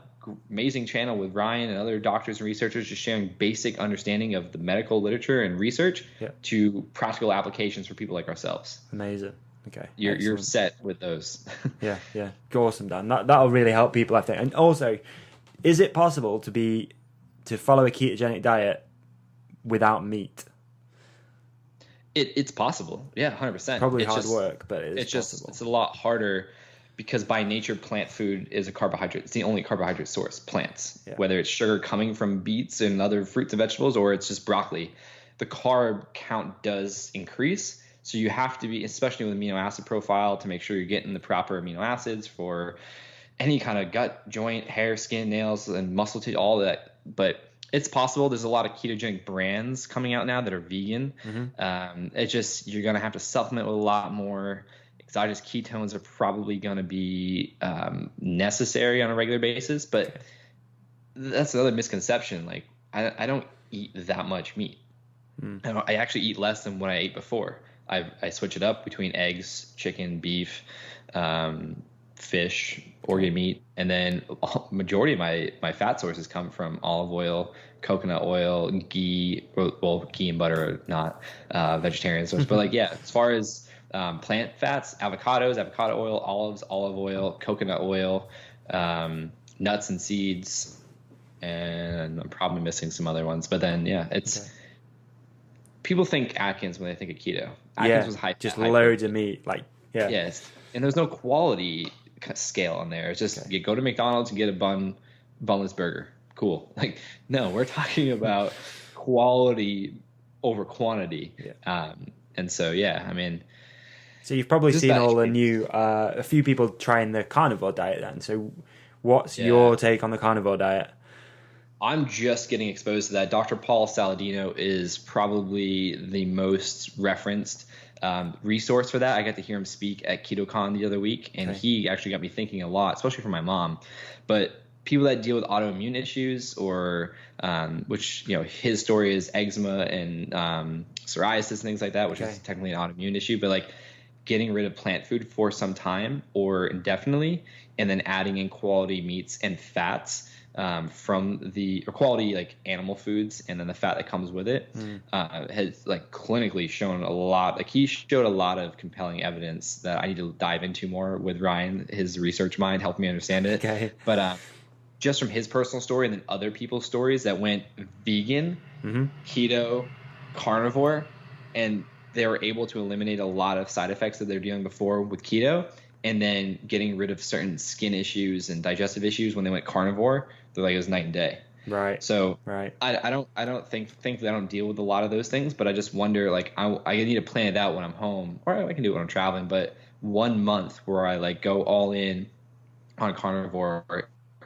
including organ meats. Actually use Ancestral, I think is the brand, organ meat capsules, just supplement form you can take. But there's a right way to do it, and it's not just going to Wendy's and getting bunless burgers. Exactly. It's like it's got to be quality, like grass fed. If quality you can, fish, quality meats. Okay. It was Jordan Peterson that first exposed it to me. I think he was on Rogan talking about. I'm sure it was Jordan Peterson. He was talking about it. The name sounds familiar. Yeah. And I was just curious what you thought, because it seems fucking mental to me, to be honest with you, that you could just eat only meat. If you think about it, why do we eat plants? Good point. Okay, why do we eat plants? Typically, it's nutrients. Nutrients. Yeah, I was just going to say, so nutrients. One piece of quality liver can provide more bioavailable nutrients. That's interesting as well. Anti-nutrients. So the things like lectins, for example, like plants. This is what Dr. Saladino brought up. Plants have evolved to have their own defense mechanism. That's why we can't eat all plants without dying. Or getting sick. We get poison ivy. We get rat. Like all these things. So the lectins and the anti-nutrients that come with them, they harm the body. But then also the plant form of those nutrients aren't bioavailable or as bioavailable as eating the plant or the animal version of it. So if you eat, and I don't know the exact equations, as there was all the slides that I took pictures of, but if you were to eat regular servings of organ meat, whether it's liver or kidney or things like that throughout the week of a quality source, you're getting the same amount of nutrients without the lectins and anti-nutrients, but they're more bioavailable. Right. Allie Miller, I think she's a registered dietitian nutritionist. She actually just met her at KetoCon. She had a dinner meetup and got to talk with her, and she actually gave me a copy of her book, The Anti-Anxiety Diet. She talks about with Ryan on What the Fat, great podcast with her, her vegan to save the world to now eating animal food because she learned in school all these things about anti-nutrients and lectins and the bioavailability of plants and how you really can't thrive. And I have a ton of vegan friends that just started posting pictures of animal foods now. And I'm like, whoa, what are you doing? And I learned I was destroying my brain. And a lot of long-term vegans are coming out sharing that. And so Dr. Saladino's work got me really thinking. I was like, man, like I love vegetables. And Ryan talks about this too, the bulk, the fullness coming from our background of just eating tons of food and like in quantity. Yeah. I can't look at a pound of ribeye and be like, dude, I'm gonna eat this and feel full. I need that. Like I love Brussels and big spring mix salads and avocado. Like I love that bulk because I eat that before and with my meat and it fills me up. So there's a lot of interesting stuff, but if anything, Dr. Saladino and Allie Miller are the two I'm familiar with that speak a lot about the bioavailability aspect of nutrients and why we don't eat plants for it, because you can go get quality organ meat once a week and split it up between your days. And it's not that much. I mean, it's not as much as people think. And if people are grossed out, that's why they have capsules. But you're going to get more bioavailability and nutrients to it, which is going to help. Because one thing, too, I know we're going on a tangent here, but like cool. Drawing your blood and getting a nutrient value, one thing I've learned is that doesn't tell us anything. Because if your cells aren't uptaking that, and utilizing that nutrient, it's just in the blood. It's just there. And that's where we can talk about, ketone levels and, my ketone levels are so high. And it's like, you actually don't want that, because that just means your body's not using them effectively. It's just in the waste. beginning, you're going to see it because it's spilling over. But once your brain and muscles adapt, they're going to be soaking it. That's why I get low numbers after a workout. So I get low numbers in general, unless I use exogenous ketones. So serum levels and nutrients doesn't show us anything like looking at the cell and seeing if it's actually getting into the cell. Dr. Mark Hyman put out on season 2 now, Broken Brain. And they talked a lot about like the methylation process of nutrients. And like, it's not just about what's in the blood. That doesn't tell us anything. If anything, that just says your body's not using it. So there's just so much context. Yeah. Exactly. And that's what confuses people. That's where I started. But now I'm learning and I'm like, oh, this complexity can get simplified once you understand really the ins and the outs of it. But brands don't want to make that so clear to you. They're just like, oh, here, buy our vitamin B or buy our collagen, even though it's not going to do anything. Or even ketones. Like Prove It is the only, pure therapeutic ketone on the market. They use an exogenous ketone. There's multiple forms, so they are BHB. It's one of the only bioidentical forms you can find of all the salts, and other brands have a mixture of D and L and or one or the other, and it's like it's got a little bit of the R and then a little bit of like the other form, and it's like it's basically buying a little bit of ketones and expensive salt. It's not gonna do the same thing. Okay. But brands are marketing is like, oh, here's my product, X, Y, and Z product. You get benefits. Yeah. And they're not technically wrong in saying these are the benefits. That doesn't mean that's the benefit of that product. Right. It's the benefit of this. Sense? Yeah, it is. Yeah. It's almost like a shitty multivitamin. It's got all the lists right there. Yeah. Like it's got this. But when you look at it and you go, it's pretty much nothing. It's one molecule. It's nothing. Or it's synthetic. Yeah, the body doesn't recognize it. So then you got athletes and celebrities endorsing all these influencers on Instagram that, oh, here, buy this, even though that you don't know I'm making money off of it and I don't even take it maybe, or it doesn't do anything. Like that's the confusion. Yeah. And that's like why I try to be so transparent and why I don't promote anything I don't live by and use and buy. Like if I don't really work with any brands besides Prove It right now. Right. But I know Mark Sisson, Primal Kitchen, he hooks me up with product every once in a while, but I actually go out and buy it even when he doesn't send it to me, and I bought it way before. Yeah. So it's like things I actually believe in that are quality, and that's just a food product. He makes dressing and sauce, all that. That's not like a supplement. So, but yeah, there's so much confusion, and now there's no regulation around what's keto or not. So people slap a sticker on it. They think they're doing the macros, but then you're learning that IMO fiber isn't the same as soluble corn fiber and actually raises glucose, so it's not the same. So that's why Ryan's doing what he's doing with the ketogenic certified testing to like brands that come through there. He's going to have a log of them on the website. These are legit approved metabolically, ingredient wise, and macro wise. You can feel safe getting these products. Some people, it's their life. My buddy Mike will have a seizure if his glucose goes up. Right. He's had that happen. Yeah. But that, like, for me, that's not going to happen. For you, that's not going to happen, hopefully. But some people, it's a matter of life or death or quality of life. So clearly I'm passionate about it. I go and talk about this all day. But yeah, for sure. It's interesting. It's interesting. Brings a lot of confusion. And from a slightly sort of selfish point of view, that's one of the reasons I wanted to get you back on here, because I need that extra little kickstart again. But I think what's really interesting and in my own personal life is you set the bar. After you've done the ketogenic stuff for a while, the bar's still kind of high, so you never really go too far off it, if that makes sense. And that's what I've found. So even though I'm not consciousness to what you're doing, like your food you choices, just, exactly, you're just way more aware. So even though I'm not, feel like shit too. So it's like I don't want to go eat candy. I do. It tastes great, but then like further down the line, drink. Exactly. Never gonna drink again. You only do that so many times before you're like, yeah, I'm really gonna understand how to have 5 beers instead of 20. Yeah. Like, or maybe 3 instead of 6. It's so true. It's so true. And I know now, like, I don't eat bread because I know how that makes me feel X amount of hours after, the day after. Same with rice or whatever it might be. So I feel like I just need that personal little push again in the right direction to get back on the program. And it also, and a lot of people will probably relate to this, it depends on if you share a house with your partner too and what sort of diet they're on. So my girlfriend, the reason I asked, my girlfriend's vegan. We live together. We cook together most evenings. It's like, right, okay, you've got to try and adapt this to be, good for her, good for me. So that's kind of tough as well. And I think that's where just being aware of what you're doing and being sort of mindful and educated into what you guys what you're eating will really help. So I just need that little push again, I feel. So for you and your girlfriend, one thing you can do is she can add in a ton of healthy fats and cut down on the amount of starch and sugar she eats. But then, so is she like open to like fish or eggs at the least? She'll eat eggs, but only because we have chickens here. That's amazing. That is gonna. Joe Rogan had Alex from Free Solo. I forget his last name. Have you seen Free Alex Solo? Honnold, yeah. Honnold. He had him on the podcast after the movie came out. He had him on years prior. Yeah. And he was talking about, because Alex is vegetarian, vegan, and he was like, "Well, do you eat eggs?" And Alex was like, "Yeah, I eat eggs." And he's like, "Oh, thank God." So like, yeah. So if she's eating eggs, you're killing it, because she only, like, depending on her size, like, females, I mean, unless they're like training really hard and their size, of course, but like, I mean, 60 to 80, maybe 90 grams of protein a day is going to be like all that they need. I mean, I eat 100 grams protein a day, maybe less, which is 50 grams less than I used to now that I'm ketogenic, which a lot of people, you can't build muscle on keto. It's like, I eat 50 grams of protein less a day and I put on 10 pounds of muscle in 1 year.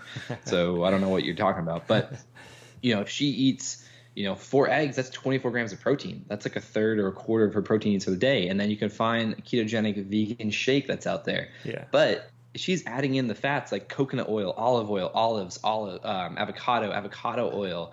Like, those are all vegan sources of fat that are amazing. That's what I eat every day. Okay. And then exogenous ketones, even if she's still eating, moderate to high carb by nature, with the eggs, with the fats and the ketones, she's going to see so much more benefit long-term for her health. And maybe in that moment, like, a lot of people light up with ketones. They're like, oh, like, they drink them, they just recharged or turned on, or maybe a notch up. So that's one way to do it. And then all those resources, like, go to Metabolic Health Summit is a conference that Dr. Dom hosts every year. Okay. And they had 2 different vegan protein powder brands there that just came out. And so there's options. Cool. Interesting. Like I said, I know people are going to ask about that after, and I've got one friend in particular I know that wanted to ask some questions about being vegan and whether it, or vegetarian, and whether it was possible or not. Yeah. Talk to me about staying away from riding then, dude. Like we've not managed to get onto that just yet. So you made the decision to quit riding BMX how many months ago now? A couple? 3.5 months. 3.5 months. Yep. So you decided to totally stop riding, and why have you decided to do that? So Dr. Ryan Lowry and I went to Dr. Amon's clinic to get SPECT imaging, which Dr. Amon's using SPECT image to look at a lot of the NFL CTE research out there.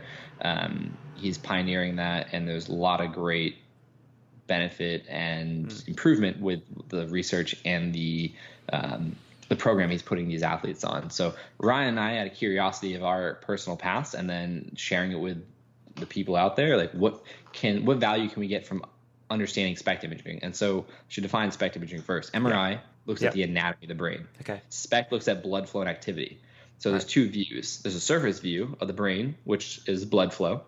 And then there's an internal view, which is looking at emotional circuitry and activity and all these things that are happening, electrical activity. So if you look at SPECT imaging and you look at Dr. Amon's, images he shares from all different types of patients, he shows more dramatic ones most of the time where you see these holes and ridges and bumps, and it's not literally the brain. What it is 85% blood flow or less, that surface view, like what looks like the brain, you'll see little bumps and ridges. Anything below, I think it's 40%, you'll see a hole. That's blood flow. It's not the actual hole in the brain. Okay. So that's just some fundamentals about SPECT imaging. Okay. So we wanted to learn what past TBIs, what brain tumors for me, emotional stress and trauma have done to our brains. And we were prepared, and we were quite alarmed when we see it. You can't help but feel like, oh man, there's holes in the surface view of blood flow. Like, it's not the actual brain, but it's like, man, that's alarming. So with that, you can see areas that are affected, and then you can make a plan moving forward of different things, maybe meditation, maybe different exercise, maybe diet, maybe supplements, whatever it is for the individual to improve. Okay. So, and what are you trying to improve? Blood flow. The blood flow and activity. Okay. So deficient blood flow leads to things like Alzheimer's and dementia, and now they're proving that with the SPECT imaging and then all these case studies that they've seen, and then CTE, especially for people with trauma, like physical trauma. And that's what the movie Concussion with Will Smith's about, the doctor that found CTE, and they named it I forget how to say the actual word for CTE, but it's some kind of I'm not even gonna try, but it's about repetitive impact to the brain. Okay. Some kind of concussion trauma, something word. Yeah. But anyways, so we're trying to figure out, our intentions were to see what our brain looks like currently.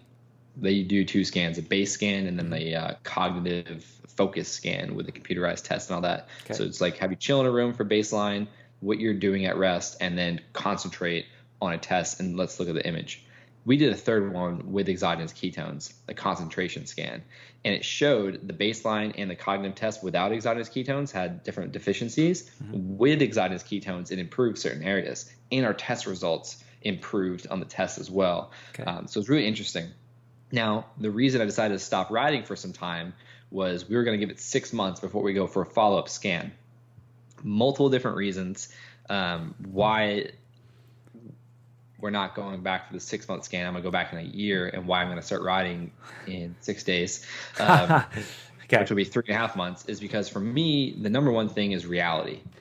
The reality is I love riding my bike, even though I don't want to compete. I don't want to work with BMX brands anymore on that kind of level like I was before. And I have no desire to do any kind of demos or shows anymore. I just want to ride and then do my thing with speaking and brand partnerships like with Prove It, things like that. Maybe that'll involve doing a demo or something like that. I was like, man, am I doing more emotional damage to myself by putting off something I love to do when that's not the reality? Because my intention was I don't want to risk hitting my head for my own health, but also to mess up the results. But that's too controlled. That's not like my real life. Yeah, it's not your real. Yeah, that's fair. Yeah. So it's been 3.5 months. The first 2.5 months were fine. Didn't really think about it as much, and was just so focused on the other things I'm doing. Yeah, you've been busy too. So put all that time and energy into it. Yeah. But now I'm starting to have dreams about it again. I'm starting to talk about it more. I'm posting about it here and there, and I'm just like, man, why not just ride? I have no desire to compete, but I still love riding, and it's going to help content wise, especially with Prove It. And I got planned coming up here soon with different things that I haven't seen done before. Okay.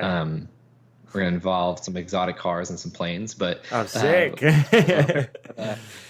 So I'm like, why deprive myself of something I enjoy doing now that I want to? The first 2.5 months or so, I didn't want to. I didn't care. Like, I was just like so stoked on that commitment to not riding, and it gave me this peace of mind. But now all these systems I've been creating are set in place, and I have a little bit more leeway to design my day with riding in there. Yeah. I'm like, why not? So that's kind of like the short end of why. It was mostly like I went through a battle of like internally, like, am I not walking my talk by like not committing to what I said 6 months off, or am I being more in tune with what I represent and speak about by being just honest and transparent and truthful to myself about what I love to do and why I want to do what I said I didn't want to do for 6 months or I wasn't going to do. Yeah. So there's a lot to be said as well for following your gut. Like, if your gut's telling you like you need to ride your bike, then you need to ride your bike. Like you say, you'll be way better after it because you've ridden your bike. You'll be happier. Yeah, and I'm just like, I got that itch now, and it's the longest I've ever been off my bike. Is it? It's 17 years voluntarily, no injury, and I feel amazing. No injury to be off my bike 3.5 months. Like, I feel great. I've been training still. I've been in the gym. I do all that, and like now I'm switching up my training program to prepare myself to get back riding. A lot of just specifics that we're going to add in and change, but I never felt better. And the stress aspect, I think, too, with trying to manage riding and all my travels and everything else, is just becoming so much. And now I'm just like, all right, cool. Let's get back on the bike and start filming too. I love filming. So really, it's like, let's get. You're gonna do like an edit or something?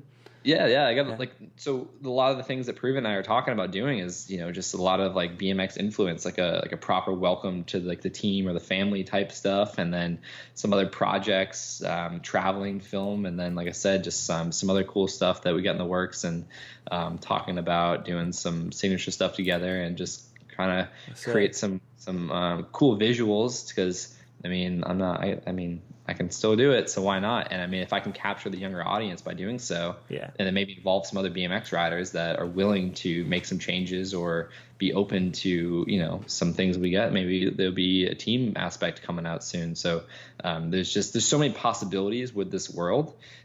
And I want to do my part in living my life the way I want, and then sharing that with others. And so, next week I'll start riding. My girlfriend's gone, so I don't know if we talked about it before, but she's an athletic trainer. That's how we met 4 years ago. She walked me through ACL surgery and all that, but she's still visiting her family in Florida. So she's like, I'm not gonna be back. Like, you're gonna start riding this weekend? Like, I want to be there for your first session. I was like, fine. I've been off my bike this long. I'll go another week for you. So nice. Like, we'll document the session and put a vlog out for it, and some training we're doing to switch it up for leading into it. So it'd be like an educational vlog as well. But awesome. Yeah. Awesome. We'll be That's back in interesting. my old ways. You've mentioned Prove It quite a bit. So this is a relatively new sponsor that's come on board. Tell me a little bit about Prove It, dude, because I'm pretty interested in what these guys are doing. Yeah, so they're the first and only therapeutic ketone on the market. They're like I said, they're crushing it with education and changing lives, and just we worked on a partnership for a while, and then just established it back in May, I believe, officially. And then I spoke at their first event second week of May, and then getting more involved with the company and the team and the CEO more and more, and just learning more about their integrity and their perspective and their role in this conversation and what they're doing to make the ketogenic diet a lifestyle and making it easier, and just what they're doing to support me and bring me in as one of the family, and what I'm able to do with the people around me because of doing that, like, and just creating this partnership. It's just, it's amazing to have a voice with their community and to be doing the things we're doing. It's just allowing me to share my message and my beliefs and help more people in different areas, whether it's ketogenic diet, with mindset and fitness and like lifestyle in general. So I told them too, I was like, man, like 3 years ago, I turned down a soda sponsor, and then I stepped away from an energy drink sponsored demo that paid half my income for the year, and all these things, because I knew something better would come along one day, or at least I'd be in integrity with myself and my message. And here we are now, and it's more than I ever imagined, and it's just what I'm able to do to support people on another level. It's insane. So that's cool. I'm just really thankful for them and just what they're doing for people, and then what I'm able to do with them. It's pretty awesome. So really excited. What's your take on the whole energy drink thing? I don't know if we spoke about this on the last episode. Oh, it's terrible. And they manipulate kids and adults. It's just like it's interesting because you don't know what you don't know. And so when you're locked in this scarcity mindset, which is the majority of action sports athletes, it's like fighting over crumbs. And what the majority of public doesn't know is that a lot of these elite athletes are either living at home still because they can't afford to live on their own, or they're taking a couple $100 a month from these energy drink sponsors to look cool. And also, they're not always drinking it. It's water in the bottles. Yeah. And it's insane because it's marketing and the companies know what they're doing, but they're offering this, like, it's like you made it if you get an energy drink sponsor. Actually, yeah, the hat or the helmet. Yeah, like it's a big honor. Like it's this thing, and it's like cool. But then what people don't know is like people aren't making money anymore. Like I know personally a bunch of friends that make $500 to $1,000 a month, which sounds cool on paper in the BMX world, but it's like that's literally nothing. You're making minimum wage and you're risking your life for that brand. Like that's stupid. But like it's just cool factor. It's just fulfilling their ego, and I think it's terrible because then look at the health thing. It's terrible for your health. It's just nothing but sugar and chemicals. It doesn't do anything for you long term. It may give you a sugar rush, but it's like people aren't thinking long term, and that's the biggest thing I've seen from getting out of the BMX world and like working with real business people or minded people and businesses themselves and corporations that do a ton of business and like a whole nother level.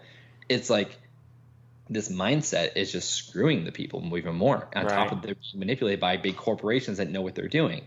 I think it's terrible on so many levels. It's like it's cool because it offers opportunity, but it's like, well, are you thinking just tomorrow or what about next year? And a lot of these dudes get dropped too when they don't have a good year. They don't perform well because they're not a part of a family. They're a part of what can they do to get exposure out of you. And I think it's just like it's a conditioning aspect of action sports to not look beyond just today or tomorrow or next month even. It's like, what about long term? Like, what do you like? Are you worth anything to them long term, or is it just based on your accomplishments now? Yeah. And a lot of sponsorships are like that, but it's like if you can represent more than just your one-dimensional aspect of life being a sport and your messaging, which is why storytelling and social media and content is so important, you have more value than if you win or lose a contest. That's why my deal with Prove It it's a partnership. It's not around competition. If I want to compete, they'll support me. If I don't, they already support me. It's based around me, what I represent in my story. Being an ambassador, sort of. Exactly. It's just about messaging. And it's like, if people were to stop and think like, man, is this paycheck really worth it when I'm like confused? Like, because a lot of them are like into like nutrition and fitness too. Well, that's the thing. That is like that's the balancing act, isn't it? They have to be to do the sports that you do. But then exactly, I mean, and one of my friends, I'm not going to say name or brand name, but he's super into taking care of his body and was so against sugar, and then didn't give it time when I was trying to work on some stuff for us. And I mean, it worked out the way it is. But then I saw like whatever time it was after that, oh, I'm now riding for so-and-so energy drink. And I was like, dude, like, one, how hypocritical is that? And then how out of integrity to your own self are you? And that's like what pisses me off most about energy drinks and action sports right now is the devalued aspect of the riders they have instilled upon themselves. Like they're willing to go risk their life. Like even $2,000 a month is nothing. Like, and I can confidently say that with a lot of the things I've been learning along the way, but like, I mean, I rode for my bike sponsor $600 a month, and I thought that was great. Paid my rent, and I was like, cool. Yeah. And then as soon as I was out with an injury, couldn't do shows to make more money, and then they dropped me when I was a month out of recovery. I was like, oh, cool. You know, I'm not able to make enough to save. You know, and I can't I was sick. And I'm like, do you guys see any value in yourself? Clearly you don't. It's just about being cool. And it's like, yeah, do they know that like you live at home still and that like your parents help you out, or like that you don't make anything and if you get hurt you're screwed, or you don't know how to invest your money in other things? Like, is that cool? Like, I don't know. I'm super biased. Nah, I knew you'd probably go that way, but it is interesting though, dude. It's crazy interesting to see what these energy drink companies have done. But in some respects, sponsor events. Then they hook more opportunity, and it's like you're helping them more by competing there, because they're going to use your likeliness and be like, yeah, see what we're doing, we're extreme. And it's like, but you're not benefiting from it. And then they go on. it's so hard not to get like personal about it, because I have so many friends locked into this. Like one of the UCI champions right now in BMX is a younger kid, but like the energy drink sponsor that he has isn't really doing anything for him besides a travel budget and maybe now a little paycheck, which is still absurd. Like, it should be, imagining what it could be, it still should be higher than that. Right. And so a lot of the things I'm doing, I'm trying to change that. I'm trying to bring more opportunity from a healthy standpoint and perspective, with more support long term than just, if you do well this year, cool, but if next year we may drop you without notice because that's part of your contract, which people don't read, like, could get hurt and then we're done with you because we got to put our money over here. And it's just, there's so much benefit, but also the opposite of benefit, which I can't think of the word right now. But just like, there's so much negativity to it too. And I think it's just, my biggest thing is the athletes aren't being treated like athletes to the level they are. Like, it's such a small community of that level athlete. Like, you're one of the best in the world. Why are you settling for just a $15,000 travel budget? That should be non-negotiable. Yeah. On top of at least $3,000 a month, at least, to be able to pay your bills, and like, that be your main thing. Like, you're getting your helmet sponsored. It's this elite thing.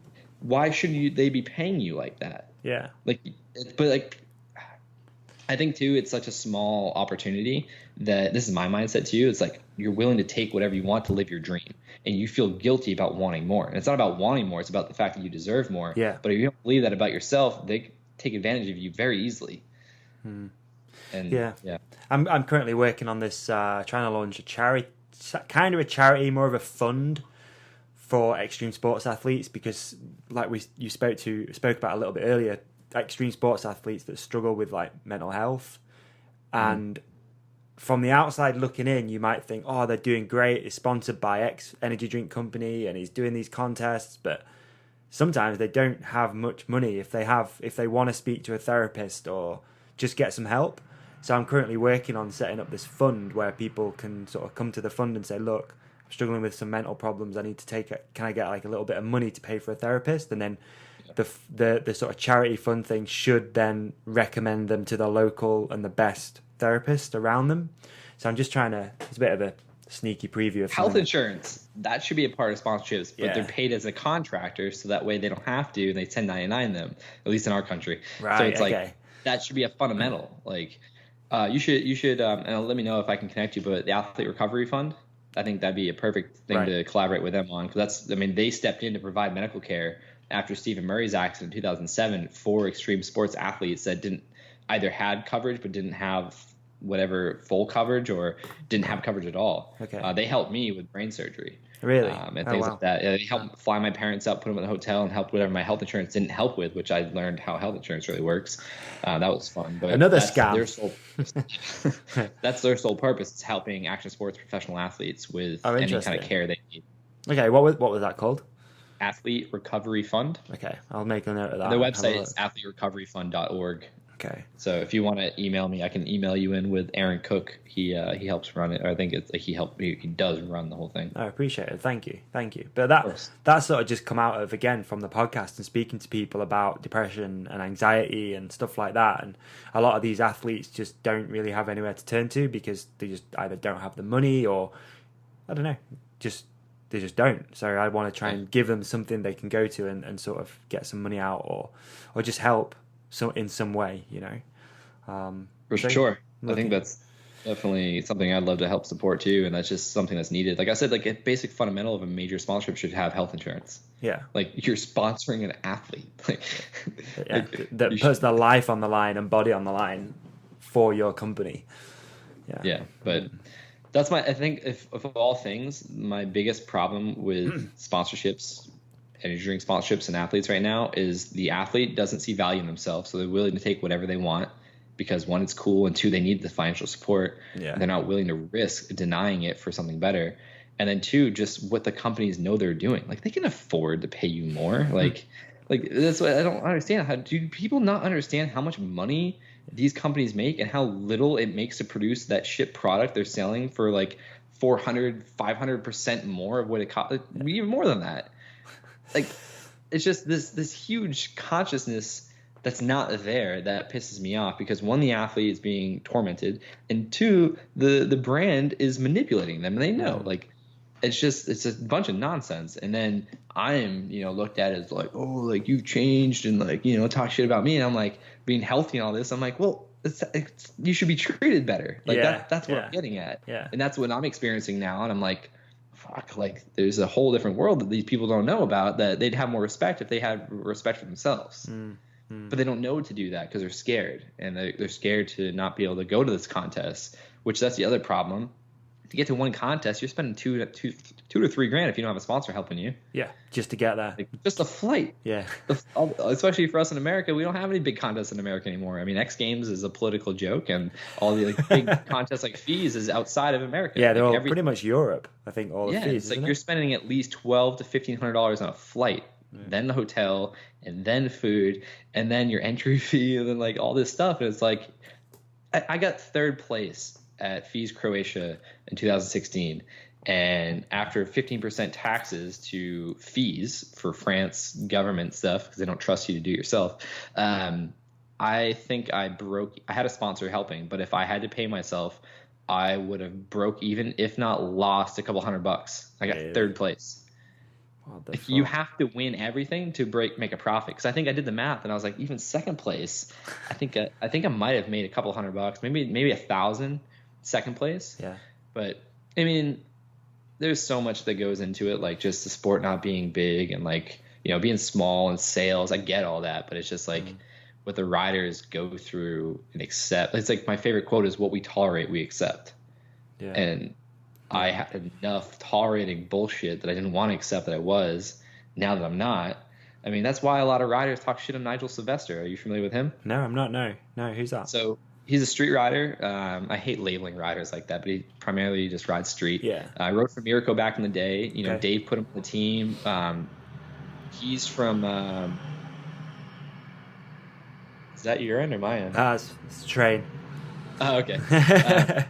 He's either from Brooklyn or the Bronx in New York, and then went on a road trip with a bunch of other street riders from that area, and they stopped in Greenville, North Carolina, and like he connected with Dave, and Dave was like creating Miracle at the time. He's like, I need a street rider, and like helped build them up, and like all this stuff, and like Nigel's killing it, like Beats by Dre sponsor, like Nike, like even after they dropped the BMX program, Nike, Nigel's still on there because he's not BMX, he's multifaceted, he's multidimensional, like it's like he represents an image.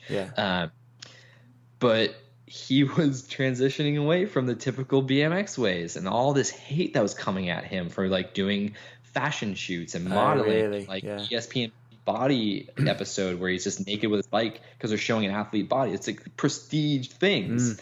Friends with like Pharrell, and like on red carpet stuff, like doing like literally everything everyone wants to do if they didn't believe it wasn't possible for them. Right. But it's getting so much shit for it, and I started experiencing not as much, but like some of that for just like the nutrition stuff, and then like now with business and psychology, and I'm like, what?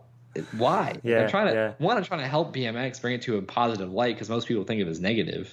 But then why, if I'm trying to help myself and other people, why is that bad? But it's like this conditioning to just, I don't know, like talk shit and like not believe in yourself and just get by is cool. And it's like, don't accept that. I feel like BMX is probably one of those sports where it is like that, especially at the sort of amateur / maybe just breaking pro level. It's almost like cool to wear not shitty clothes, but like just have old shit all the time and be struggling and be like, it's that image. Yeah, it is the image. Yeah, it's the same with probably with skateboarding. Yeah, skateboard image, right? They make a little bit more money than BMX riders, but then there's people that transcend that sport, isn't there? Someone like Sheckler. Ryan Sheckler, who does red carpets, had a TV show. Then now, I guess Nia Houston is his name. He's like transcended skateboarding. Just being a there's household so many name. riders. Travis Pastrana, those sort of people that just transcend the sports. But for every one of those, there's thousands of people that are living hand to mouth, that are struggling by. So it's a shame. It's cool you hooked up with Toddy again. That was dope. He'll be coming here. What is it, in like a week or two? He's gonna stay with me for a month. Oh, really? Yeah, sick. So that's the plan. Todd, he'll make a great podcast guest. too, right? Yeah, for sure. Yeah, sure. I love Todd. So before we wrap this thing up, man, what else have you got going on? When's your podcast coming out? Where can people find info about that as well? So as far as finding out information, just any of my social networks, Josh Perry BMX, it's all the same, streamlined across all of them, joshperrybmx.com. We're looking at next week or the week after to start dropping them. We got a bunch recording. We're just waiting on some final things that we want to make sure we get set to go. Yep. But probably next week. But we're calling it the Gray Matters podcast. So a little play on context and brain matter. Nice. But it's my girlfriend Jackie and I. Just anything's fair game. Whatever we want to talk about, whether it's spirituality, business, sex, nutrition, fitness, BMX, like whatever. Just conversation with her and I primarily, and then we'll bring in guests and things like that. So probably hitting you up soon too. Yeah, man. But more than happy to do it. Yeah, just to share. But yeah. What? Yeah, no problem at all. Just let me know. I'll push the shit out of it for you. Do you follow Aubrey Marcus's stuff? Yeah. Okay. He just put out an interesting thing about relationships. I saw it. So Ryan Yeah. Lowry and I were talking about open relationships versus monogamy. And dude, this is exactly what I was just about to ask you. But yeah, I saw Ryan post it today. Yeah, so I've been like, God, every time Aubrey's talked about it, about being in a open relationship, I'm just like, oh man, that must be tough. I can't see it working out. And he's always been so like, no, it's the best thing. Like, we have such a healthy relationship. And then I saw the other day, oh yeah, me and Whitney have split up. I was like, of course. Like, it just doesn't, I don't know. Yeah. You know, some people are probably going to it's definitely an interesting perspective, having an open relationship. But I was just like, I can't see this working out. Always in the back of my mind, I was like, I can't see this going very far. But yeah, I was wondering if that's what you was going to say. I try not to be selfish in a lot of different areas of my life, but monogamy is one of those things. I'm like, I don't know if it's a subconscious conditioning or like see my family or like just society or I just don't like, I'm down to share a lot of things, but I don't know if I want to share the woman I spend my life with, like, we're talking about like marriage and stuff now. And I'm like, just like, I would probably destroy another male that ever touched you. Yeah. It's funny because we'll talk about like intimate relationships, stuff like that. And I'm like, yeah, I mean, I could see us, hanging out with another girl, but if another dude touched you, I'd probably lose my shit. So it's like, it's interesting how selfish works and translates into things, but for sure. It's definitely an interesting topic. Yeah, I wouldn't say it didn't make me laugh, but I was just like, wow, as if like, of course that didn't work out. It sounds like a nightmare situation, especially being so public about it too. Like, yeah, I don't know. But I do have a friend and his wife who live out here. We're gonna get them on the podcast too to talk about that. Right. It may be interesting to get you connected with them just to have that conversation on this podcast if you want. But they're committed, they're married, they got kids, but he was like, yeah, like we wanted to see what fat people fucking was like. So we Googled fat people fucking, and then we found this club that had like this private room and it was like fat people fucking in there. We're like popped in, we're like, oh, that's interesting. And we walked out. And then we connected with some dude at the bar. We went to his house, and then, a couple drinks later, she's giving him a lap dance, and then he's watching us, bang in his room. And I'm like, there you go. Right. It's crazy how these things escalate. We love each other, we're committed, but we just want to see we want to live life to the fullest. I'm like, but then they were out in Colorado doing these crazy hikes, and I'm like, all right, cool. Yeah. Like, I mean, I respect that. I'm not into that, but like, that's cool. Like, so it's interesting people's views on life and what their norm is or what they want to challenge and what you and I, would agree or disagree with. So it's just, it is like, I try not to judge people. I'm just like, oh, that's cool. I mean, I'm not that interested in that, but like now I kind of am, but like for your sake, not mine, but like, all right. Crazy. All right, man. Well, it's been a blast catching up. Really appreciate you taking the time out and doing this again. For everybody listening, don't forget it's at Josh Perry BMX on everything. Instagram, you got a website too, joshperrybmx.com. Yes, sir. Yeah, keep in touch, dude. Let's get you back on here soon. Again, yeah, I appreciate it's a running theme. I love talking to you. I think it's inspiring so many people to think outside the norm, to try the ketogenic lifestyle / diet, and yeah, it's cool just to put something really different on this platform as well, which is hopefully going to have a positive impact on people's lives. So Thank you. Appreciate it. Yeah, You're thank doing you, man. killer Love work, it. man. Keep going. It's rad to watch you, grow, and the whole thing that you're doing grow. It's really cool. So I appreciate Right. you. Yeah, it's just awesome to talk about keto to BMX to, all sorts of weird, challenging thoughts on life. But yeah, anytime you want to do it again, just let me know. Like I said, Jackie and I'll get you on the podcast as well. Text me later on. I'll text you in with Dr. Ryan Lowry, get him on here to give some more research-based knowledge on the ketogenic diet, and maybe you guys will talk about open relationships as well. He's, I know, exploring that thought. I definitely need to learn more, dude.